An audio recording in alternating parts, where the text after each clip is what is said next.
My sister had her friends attack me and lied straight to our dad's face about it. When I finally opened up, he sighed softly and said, "Your sister loves you. She wouldn't do that." Yesterday, she framed him for the abuse, and he's now in trouble with the law. Growing up, there was just one rule: to never hit a woman. Obviously, it was something I never even struggled with, until my 12th birthday. You see, my older sister used to beat my A on the regular. One time I had a really bad dream, and my parents' bedroom door was locked, so I slept outside hers, because even just knowing I was near my big sis was comforting. But unfortunately, she woke up before me and beat me up so bad that I ended up going to school with bruises all over me. Her reasoning? For blocking her doorway. And when I turned 12, I started to get sick of it. It all started when I accidentally fell down the stairs. It was late at night, so my thumping woke her up, and instead of helping me up or even just ignoring me, she stomped down the stairs and kicked the back of my legs. But I was ready. I grabbed her leg and pinched it super hard, except my little act of revenge didn't feel as good as I thought it would. In fact, it made me feel worse. So much so that I started crying for being such a terrible brother, and let her hit me back 10 times harder. And don't get me wrong, I loved my parents, but I know they saw my bruises, my cuts. I know they could hear me crying in pain late at night, but they never did anything, because they were unfortunately extremely passive, and in their eyes it was okay because she was a girl hitting a boy, not the other way around. Plus, when we all hung out as a family, she had the caring big sister role down to a T. Whenever we crossed the road, she would gently extend her arm to stop me crossing too soon. She'd always run ahead of us and make sure to hold open every door for the family and for strangers. It was sickening. But one good thing did come out of it: my muscles. You see, I let all of the resentment she caused to force me to lift heavier at the gym. So by 16, not only was I on the varsity football team, but I was also jacked. And she was in the grade ahead of me, a junior, so I was constantly hearing about the gossip in her class. At this point, she had stopped hitting me, simply because I was too big, and all I wanted was to have a good relationship with her. So when I heard that she was dating the light-skinned demon Malik in her grade, I made sure to keep a close eye on him. He seemed nice at first, but they always do. It wasn't even 3 weeks into their relationship when he cheated on her with her best friend. I was literally in the same room as her when she found out. Malik had sent her a video on Snapchat of him doing backshots with her best friend.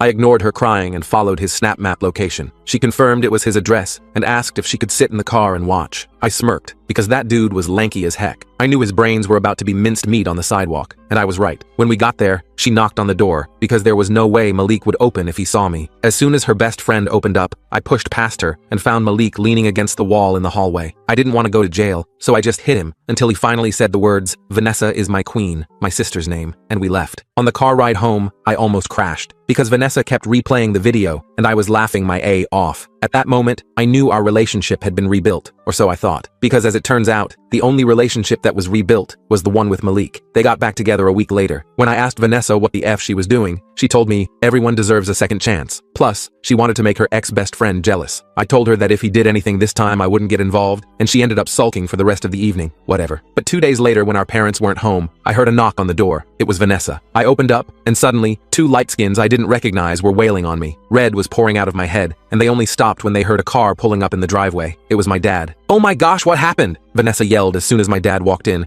pretending like she hadn't been home, like she hadn't orchestrated the whole thing. My dad's face went ghost white. I ended up in the hospital with a concussion, a fractured rib, and a dislocated shoulder. As soon as Vanessa left to go to the bathroom, I told my dad what had happened as quickly as I could. "Son, your sister would never do that. She loves you." "Dad, please! She's been hitting me since I was a child. These bruises are all from Vanessa." By this point, tears were streaming down my face. I didn't even want Vanessa to be punished. I just wanted him to believe me. Instead, he put his hand on my shoulder and told me to get some rest. A few hours later, I woke up to my uncle sitting beside me. After getting the "how are you feeling" conversation out of the way, he leaned in really close and began to whisper, "Your father believes you. We all do." Confusion flooded my body. Turns out, the whole thing had opened up the conversation about her past treatment of me, and my dad was finally ready to break the no-hitting women rule. Miss Patel, the CPS worker who was in my home, led me to the living room, her expression unreadable as she opened a manila folder. The folder was thick with papers, and I wondered how much she already knew about our family. I glanced back toward the stairs, but Vanessa had disappeared. The living room felt smaller than usual, the familiar family photos on the walls now seeming like they belonged to strangers. "I understand this might be difficult," Ms. Patel began, her voice gentle but firm, "but I need to ask you some questions about your home life." My heart hammered against my fractured rib, each hit sending a sharp pain through my chest. The couch cushion felt too soft beneath me, making me sink uncomfortably as I tried to sit up straight. "What exactly did my sister tell you?" I asked, unable to keep the edge from my voice. My fingers picked nervously at a loose thread on my jeans as I waited for her answer. Miss Patel's eyebrow raised slightly, her dark eyes studying me. "I'd prefer to hear your perspective first, without assumptions about what anyone else has said." She clicked her pen, poised to take notes on her official-looking clipboard. I took a deep breath, wincing at the pain that shot through my side. Where should I start? The air conditioning hummed softly in the background, a steady counterpoint to my racing thoughts. Why don't we begin with these injuries? She gestured to my arm in its sling, the bruises visible beneath my t-shirt sleeve. The purple marks stood out starkly against my skin, a colorful map of my sister's rage. For the next hour, I told her everything. The years of abuse, the hospital visit, the videos my parents had found on Vanessa's phone showing her laughing about setting me up. I showed her the healing bruises, the medical reports. My voice grew hoarse from talking, and occasionally I had to pause to collect myself. Ms. Patel took notes, occasionally asking clarifying questions, but mostly just listening, her pen scratching quietly against her notepad. The sound was oddly comforting, proof that someone was finally paying attention. Your sister claims your mother struck her, Ms. Patel finally said, looking up from her notes. Is that true? Her tone was neutral, but I could sense she was watching my reaction carefully. I nodded slowly, remembering the incident with perfect clarity. The kitchen had been filled with the smell of dinner cooking, steam rising from pots on the stove. After years of Vanessa abusing me, then turning on our mom. Yeah, Mom finally snapped and slapped her. Once, after Vanessa shoved her into a counter. The memory was vivid. The sound of my mother's back hitting the edge of the counter. The look of shock on both their faces afterward. Ms. Patel wrote something down, her expression neutral. And you've been staying with your uncle? Her pen hovered over the paper, waiting for my response. I just moved back yesterday. The words felt strange in my mouth, foreign somehow. My bedroom still didn't feel like mine again. My things arranged too neatly, too differently from how I'd left them. Do you feel safe here now? The question hung in the air between us. Did I? The house was the same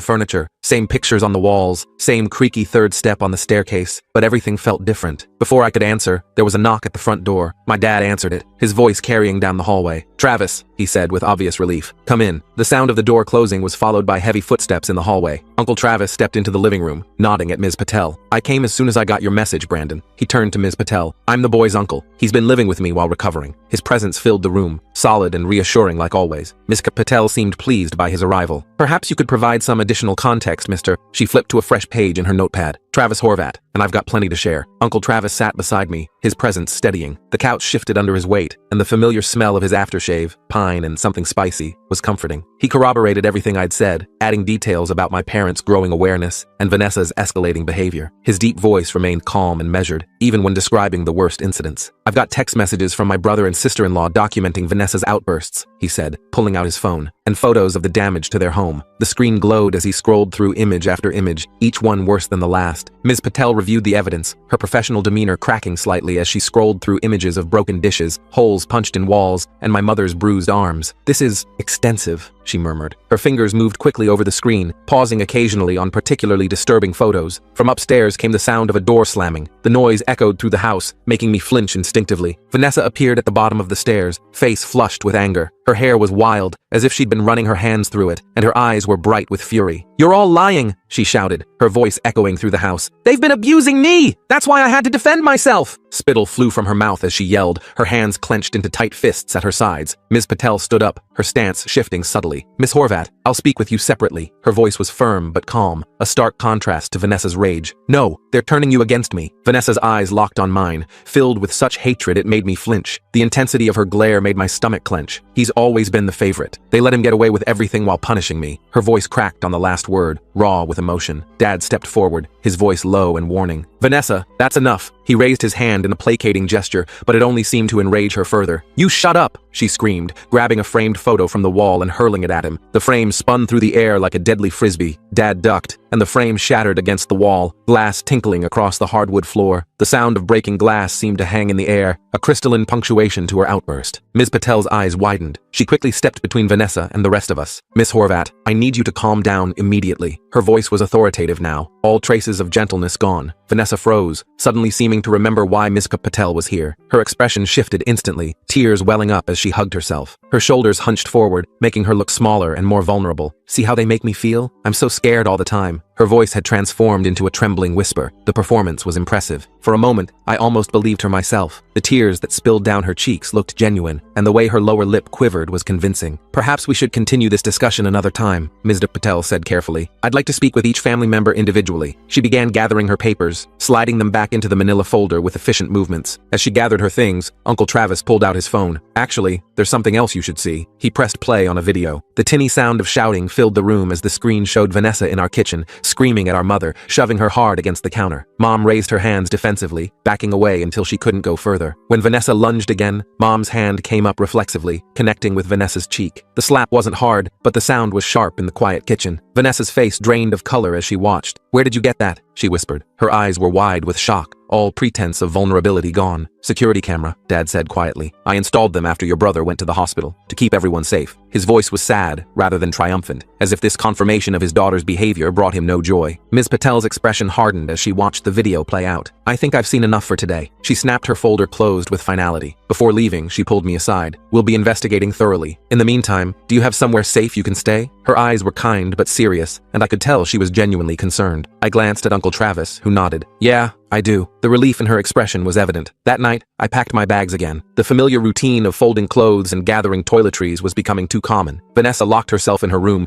refusing to come out even for dinner. The house was eerily quiet as I moved between my room and the bathroom, collecting my things. As Uncle Travis loaded my stuff into his truck, Mom hugged me tightly. "I'm so sorry," she whispered, her voice breaking, "for everything." Her arms around me felt both comforting and strange. When was the last time she'd hugged me like this? "It's not your fault," I told her, though part of me still wondered why they hadn't seen the truth sooner. Why it had taken a hospital visit and CPS involvement for them to finally believe me. Dad clasped my shoulder, his eyes red-rimmed. "We're going to fix this. All of it." His hand was warm and heavy, his grip firm with new resolve. As we drove away, I watched my house disappear in the side mirror. The porch light glowed softly in the gathering dusk, making the place look deceptively peaceful. "What happens now?" The truck's engine rumbled beneath us, vibrating through the seat. Uncle Travis sighed, his hands tightening on the steering wheel. "CPS will complete their investigation. Your parents are requesting family therapy, and they're looking into residential treatment options for Vanessa." The dashboard lights illuminated his face in a soft blue glow, highlighting the worry lines around his eyes. Residential treatment? Like sending her away? The idea seemed both relieving and somehow sad. It might be what she needs. Professional help in a controlled environment. His voice was gentle but firm, like he was trying to convince himself as much as me. I stared out the window, conflicted. Despite everything, I didn't hate Vanessa. I just wanted the abuse to stop. Streetlights flashed by in rhythmic intervals, casting momentary shadows across my face. The next few days passed in a blur of CPS interviews and doctor appointments. I returned to school,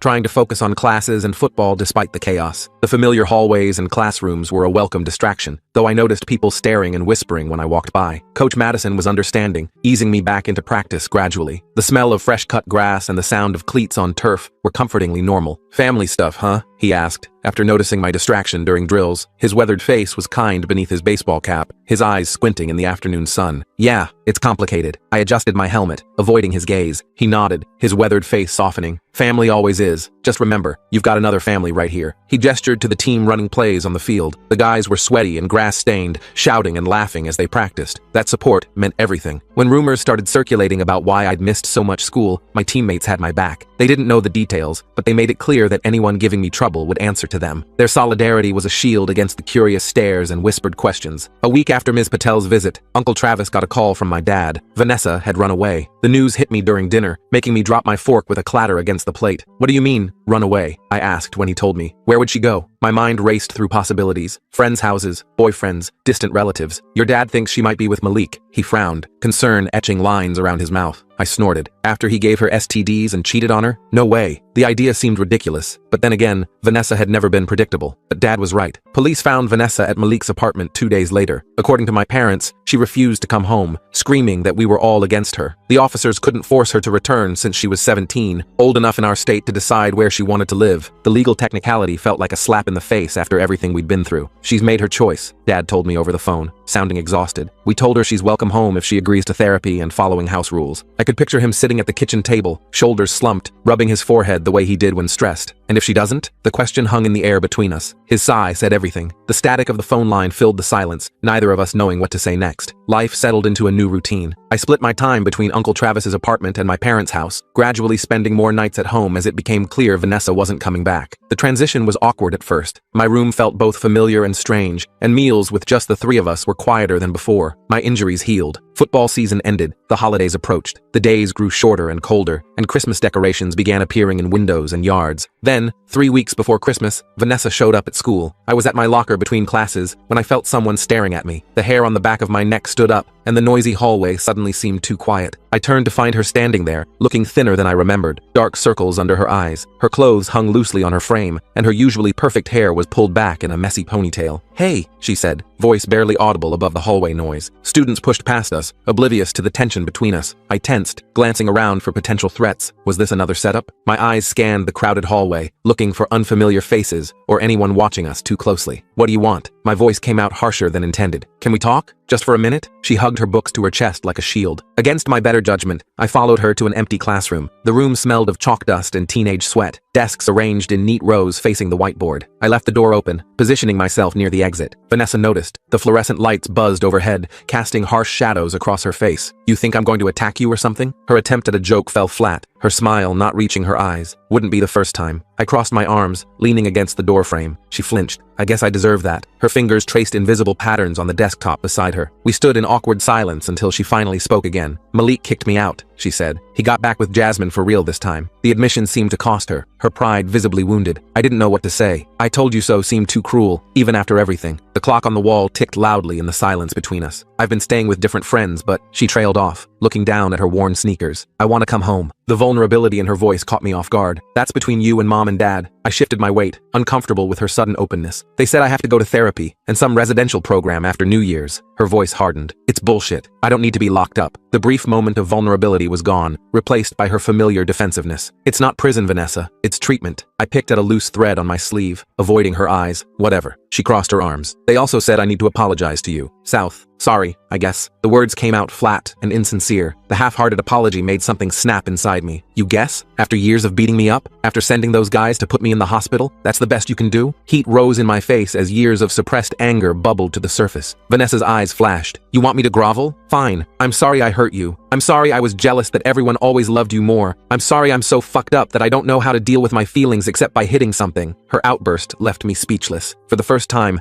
I glimpsed something real beneath her anger. Pain, confusion, insecurity. Her chest heaved with emotion, and for a moment, she looked younger, more vulnerable. I never wanted them to love me more, I said quietly. The anger drained from me, leaving only a hollow sadness. Well, they did. They do. She wiped angrily at her eyes. And now they're sending me away because they don't want to deal with me anymore. A tear escaped despite her efforts, tracing a path down her cheek. That's not true. They want to help you. I took a step toward her, then stopped, unsure. She laughed bitterly. Right, help me by getting rid of me. The bell rang, signaling the start of next period. Students began filling the hallway outside, their voices and footsteps creating a wall of sound. Just think about what I said, Vanessa muttered, pushing past me toward the door. Tell Mom and Dad I'll do their stupid therapy if it means I can come home for Christmas. Her shoulder brushed mine as she passed, and I caught a whiff of her familiar perfume, vanilla and something floral. That evening, I told my parents about the encounter. They exchanged worried glances across the kitchen table. Steam rose from our dinner plates, fogging the glasses of water beside them. We've been trying to reach her for days, Mom said, twisting her wedding ring anxiously. Her phone's been off. The overhead light caught the silver band, making it glint as she turned it. Do you think she means it? I asked. About therapy? I pushed my peas around my plate, appetite gone. Dad ran a hand through his hair. I don't know. We've heard promises before. Deep lines creased his forehead, making him look older than his years. The residential program has a good reputation, Mom added. 3 months minimum. They specialize in anger management and trauma. She spoke quickly, as if trying to convince herself as much as me. I picked at my dinner, pushing pasta around my plate. She thinks you're sending her away because you don't want her anymore. The words hung heavy in the air between us. Mom's eyes filled with tears. That's not true. We love her. We just don't know how to help her ourselves. A tear spilled over, tracking down her cheek. She wiped it away quickly with her napkin. The next day, Vanessa texted me, "Can you pick me up after school? Need to get some stuff from home." The message appeared during history class, making my phone vibrate against my leg. I read it under my desk, my heart rate picking up. I showed the message to Uncle Travis, who frowned. I don't like it. Could be another setup. He was making dinner when I got home, the kitchen filled with the smell of sautéed onions and garlic. I don't think so, I said, though I wasn't entirely convinced myself. She seemed different yesterday. I leaned against the counter, watching him chop vegetables with practiced efficiency. Different how? The knife paused mid-chop as he looked up at me. I don't know. Defeated maybe? I shrugged, unable to articulate the change I'd sensed in her. Uncle Travis considered this. I'll come with you, just in case. He set down the knife and wiped his hands on a dish towel. Decision made. We waited in the school parking lot that afternoon. The car heater blasted warm air against the December chill, fogging the windows slightly. Vanessa emerged from the building alone, looking surprised to see Uncle Travis in the passenger seat. Her breath formed small clouds in the cold air as she approached. "What's he doing here?" she asked as she climbed into the back. Her backpack landed with a thud on the seat beside her. "Moral support," I replied, pulling out of the parking space. The tires crunched on the salt-covered asphalt as we merged into the line of cars leaving the school. The drive home was silent. When we arrived, Vanessa headed straight upstairs while Uncle Travis and I waited in the kitchen. I could hear her moving around in her room, drawers opening and closing. The house felt strange with her in it again, tense, as if holding its breath. 20 minutes later, she came down with a duffel bag. I just need some clothes and stuff. I'm staying at Skylar's house tonight. The bag looked stuffed to capacity, bulging at the seams. Your parents know you're here? Uncle Travis asked. He leaned against the counter, arms crossed but stance relaxed. Vanessa rolled her eyes. I texted Mom. She's at work. She shifted the heavy bag to her other shoulder, keys jingling in her pocket. As she turned to leave, I noticed something fall from her bag. A small orange prescription bottle. It hit the tile floor with a plastic rattle, rolling toward me. I picked it up before she could grab it. What's this? I asked, reading the label. The name on the bottle wasn't hers. These are Dad's pain meds from his back surgery. My stomach dropped as I realized what she was doing. Vanessa lunged for the bottle. Give it back! It's not what you think. Her face flushed red, panic replacing her usual confidence. Uncle Travis stepped between us. Then what is it, Vanessa? His voice was calm, but firm, a tone that brooked no argument. Her face crumpled. I need something to help me sleep. I have nightmares. The admission seemed to cost her, her shoulders slumping in defeat. These aren't sleeping pills, I said, and they're not yours to take. I pocketed the bottle, keeping it safely away from her. Fine, keep them, she shouted, tears streaming down her face. You've taken everything else from me anyway. She stormed out, slamming the door behind her. The house seemed to shake with the force of it. Through the window, I watched her walk down the street, shoulders hunched, wiping furiously at her face. The winter sun was already setting, casting long shadows across the snow-dusted lawn. That night, I couldn't sleep. Vanessa's words kept replaying in my mind. You've taken everything else from me anyway. Had I? All I'd done was finally stand up for myself, tell the truth about years of abuse. Why did that make me the bad guy in her eyes? I stared at the ceiling, watching headlights occasionally sweep across it as cars passed outside. The next morning, Mom called. Vanessa had come home late last night, asking to talk. They'd stayed up for hours, and for the first time,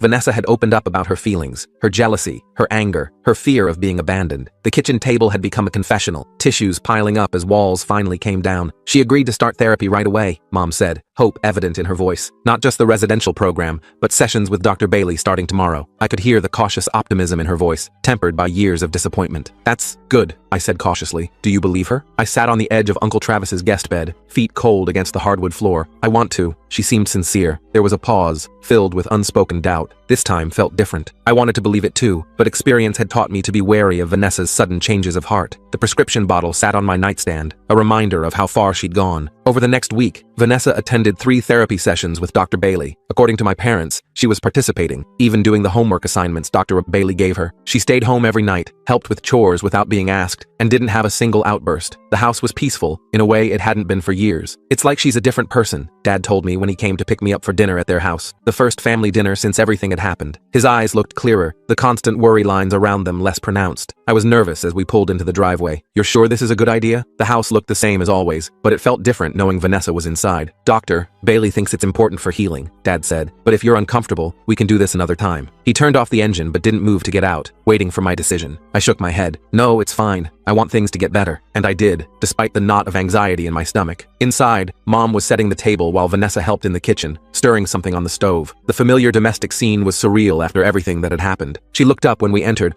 offering a small, tentative smile. Her hair was pulled back neatly, and she wore a simple sweater instead of her usual all-black ensemble. Hey, she said softly. The wooden spoon in her hand dripped sauce onto the stovetop. Hey, I replied, equally cautious. The air between us felt charged, filled with unspoken words. Dinner was awkward, but civil. We stuck to safe topics. School, the upcoming holidays, Uncle Travis's new girlfriend. No one mentioned therapy or CPS or the past. The clinking of silverware filled the silences between conversation. After dinner, as Dad and I cleared the table, Vanessa approached me. Can we talk? In private? Her voice was quiet, almost hesitant. I glanced at Dad, who nodded encouragingly. Sure, I said, following her to the living room. My guard was still up, but curiosity won out. Vanessa sat on the couch, fidgeting with the sleeve of her sweater. Dr. Bailey says I need to make amends, not just apologize, but acknowledge what I did wrong and how it affected you. She twisted the fabric between her fingers, not meeting my eyes. I sat across from her, waiting. The coffee table between us felt like both a barrier and a safety zone. I was awful to you, she continued, voice shaking. For years, I hit you. I humiliated you. I sent those guys to hurt you, and I lied about all of it. She looked up, meeting my eyes. I'm not asking you to forgive me. I just want you to know that I understand now how wrong it was, and I'm trying to change. Her hands trembled slightly as she spoke. The sincerity in her voice caught me off guard. This felt real. Why? I asked. Why did you do it? The question had haunted me for years. She took a deep breath. Dr. Bailey's helping me figure that out. Part of it was jealousy. You were always so good at everything. School, sports, making friends. People liked you instantly. She twisted her sleeve tighter, and I felt like I had to work twice as hard for half the recognition. The admission seemed to cost her. Each Each word dragged reluctantly from some deep place. That's not true, I started to protest. It felt true to me, she interrupted. And instead of dealing with those feelings, I took them out on you, because you were there, and because I could. Her voice broke on the last words, raw with emotion. We talked for nearly an hour, really talked, maybe for the first time ever, about our childhood, our parents, our insecurities. It wasn't magical. Years of hurt couldn't be erased in one conversation, but it felt like a genuine step forward. The wall between us didn't come down entirely, but a small window opened. As Christmas approached, Vanessa continued therapy. I gradually spent more time at home, though I still kept my guard up. The residential program was scheduled to start January 2nd. Vanessa seemed resigned to it, even admitting it might help. The house began to feel like home again, decorated with familiar ornaments and filled with the smell of Mom's holiday baking. Then, 2 days before Christmas, everything fell apart again. I came home from last-minute shopping to find police cars in our driveway. Red and blue lights flashed against the darkening sky, illuminating the snow in eerie pulses. My heart raced as I ran inside, finding Mom sobbing on the couch while an officer took notes. The shopping bags in my hands suddenly felt ridiculous and heavy. What happened? I demanded. Where's Dad? Where's Vanessa? Panic made my voice sharp. Mom looked up, face streaked with tears. Your father's at the hospital. Vanessa. She took his car. She was drinking. There was an accident. Each sentence came out between sobs, her hands shaking as she clutched a tissue. The world seemed to tilt beneath my feet. Is she okay? Is Dad okay? The room felt too hot, too small, the Christmas tree lights blurring as my eyes struggled to focus. Your father's fine, just some cuts from pulling her out, the officer explained. Your sister's in surgery. She wasn't wearing a seatbelt. His voice was professional but kind, clearly used to delivering bad news. The next hours passed in a blur. Uncle Travis drove us to the hospital, where we found Dad in the waiting room, bandages on his hands and face. The antiseptic smell of the hospital mixed with the metallic scent of blood that still clung to his clothes. I was following her, he explained, voice hollow. I saw her take my keys. She was upset about something, wouldn't tell me what. I followed in your mother's car, but I couldn't catch up before. He trailed off, staring at his bandaged hands. The white gauze was spotted with red in places. We waited for hours, jumping every time a doctor appeared. The waiting room clock ticked loudly,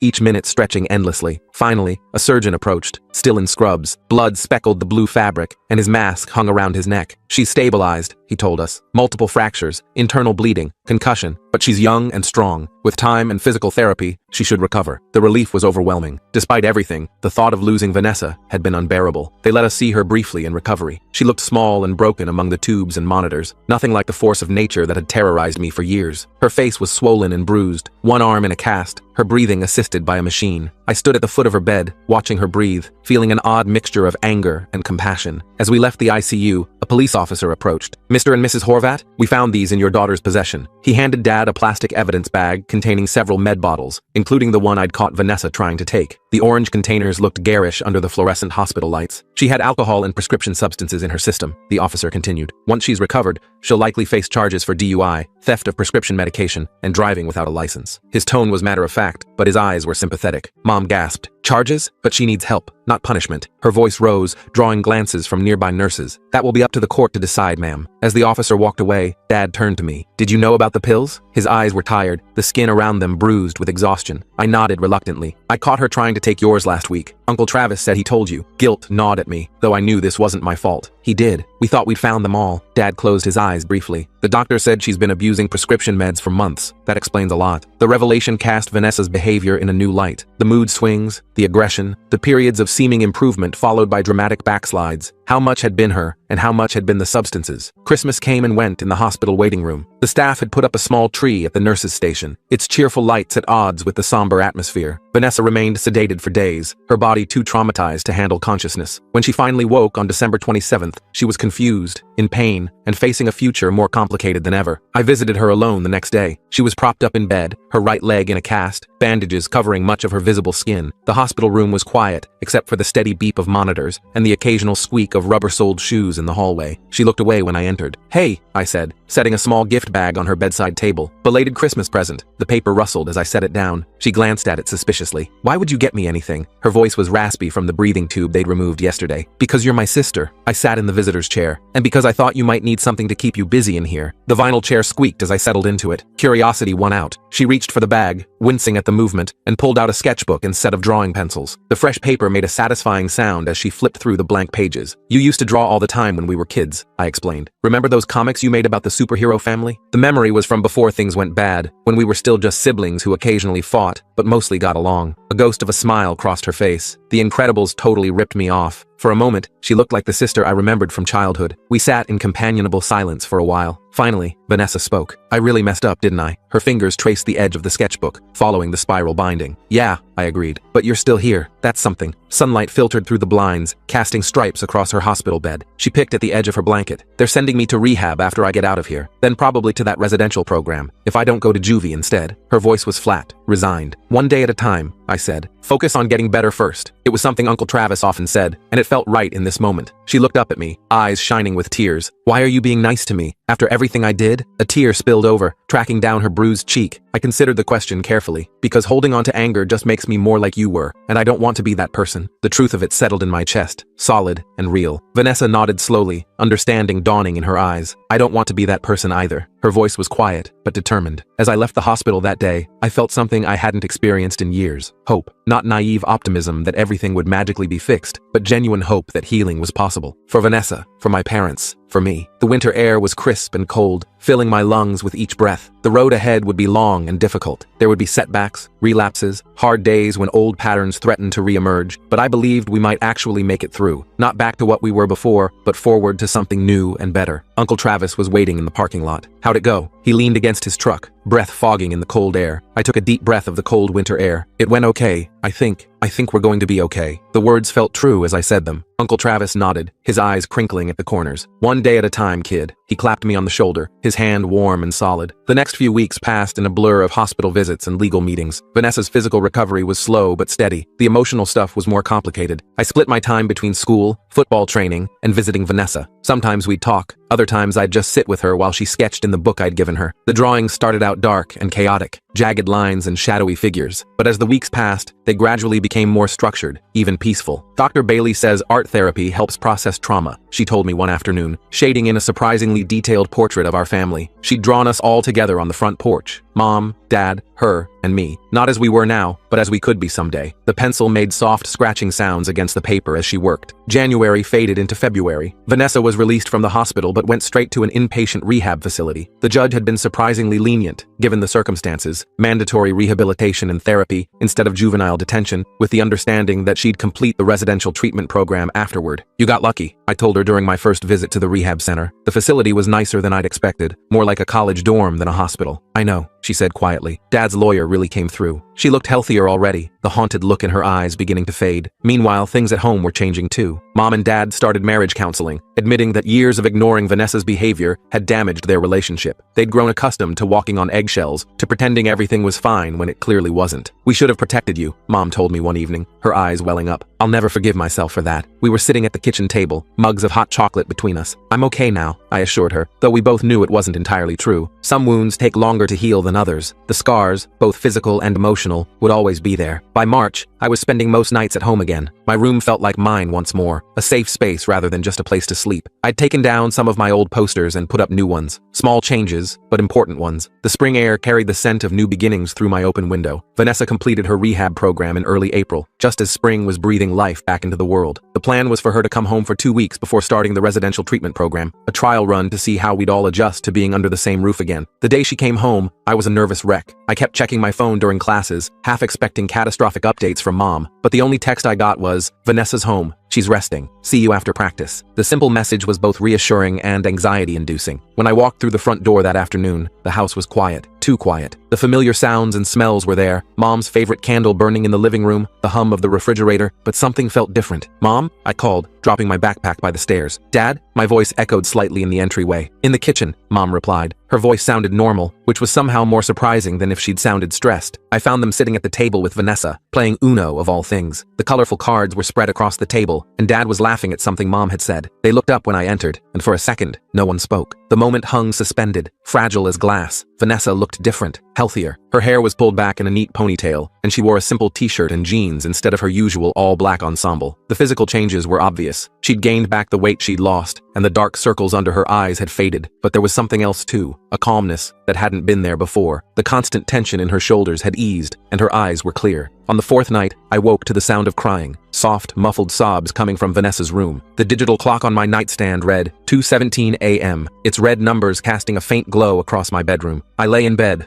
listening, unsure what to do. The old me would have stayed put, too afraid of provoking her to offer comfort. But things were different now. I got up and padded down the hall, stopping outside her door. The wooden floor was cool beneath my bare feet. The crying continued. I knocked gently. "Vanessa, you okay?" My voice sounded loud in the quiet house. The crying stopped abruptly. After a moment, she called out, "I'm fine." Her voice was thick with tears despite her claim. I could have left it at that. Part of me wanted to. But instead I said, "Can I come in?" My hand rested on the doorknob, waiting. A pause, then, "If you want." The words were soft, uncertain. I opened the door to find her sitting cross-legged on her bed, hastily wiping her eyes. Her sketchbook lay open beside her, pages flipped to a drawing of two children, a boy and a girl, holding hands. The nightlight in the corner cast a soft glow across the room, making shadows dance on the walls. "Bad dream?" I asked, hovering in the doorway. The carpet muffled my footsteps as I shifted my weight. She nodded. "About the accident. I keep seeing Dad's face when he pulled me out of the car. He looked so scared." Her fingers twisted in the blanket, knuckles white with tension. I moved into the room, sitting cautiously on the edge of her bed. The mattress dipped slightly under my weight. He was. We all were. The memory of that night was still vivid. The police lights, Mom's tears, the endless hospital waiting room. "I didn't mean to drive into that tree," she said quietly. "I was just so angry, and the pills made everything fuzzy, and I couldn't see straight," and her words tumbled out in a rush, as if she'd been holding them back for weeks. "I know," I cut her off gently. "No one thinks you crashed on purpose." I reached out hesitantly, then let my hand rest on her shoulder. She didn't flinch away. She picked at a loose thread on her blanket. "Doctor," Bailey says, "I need to make peace with my mistakes. That I can't change the past, but I can choose what I do next." The thread came loose in her fingers, and she wound it around her index finger absently. Sounds like good advice. The night was quiet around us, the house settling with occasional creaks and sighs. "Yeah." She looked up at me, eyes red-rimmed but clear. "I'm trying. It's just hard sometimes." A car passed outside, its headlights briefly illuminating the room through the curtains. I nodded, understanding completely. "I know, but you're not doing it alone anymore." And for the first time in years, I truly believed that we might be okay. Not perfect, not unchanged, but okay. The road ahead would be long, but at least now we were all walking it together.